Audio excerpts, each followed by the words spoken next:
Bumalik si Brownlee sa bayan, ngunit sina AJ Edo, Malonzo ay lumabas para sa gilas sa Olympic qualifying tournament.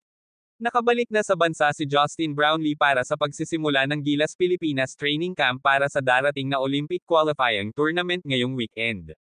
Yes, he's now here in the country, said team manager Richard Del Rosario of the well-liked naturalized player who is coming off fresh from his stint with Polita Jaya in the Basketball Champions League Asia.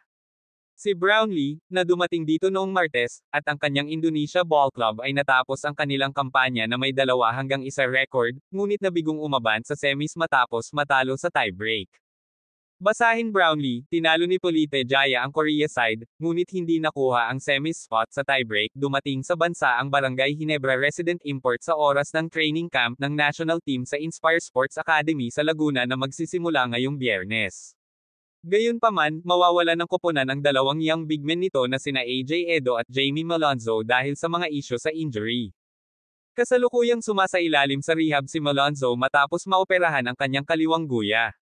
Hindi pa ganap na nakaka-recover si Edo mula sa injury sa tuhod na nagpatigil din sa kanya sa kampanya ng Gilas Pilipinas sa opening window ng FIBA Asia Cup qualifiers. Ang mga reserbang sina Jepet Aguilar at Mason Amos ang pumalit sa pwesto nina Edo at Malonzo.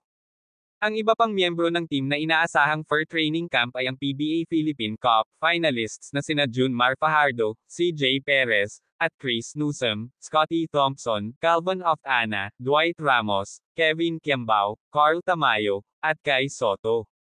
Ang buong koponan ay inaasahang lilipad palabas ng bansa sa ika-25 ng Hunyo, ayon kay Del Rosario, upang maglaro ng isang pares ng tune-up games laban sa mga pambansang koponan ng Turkey at Poland.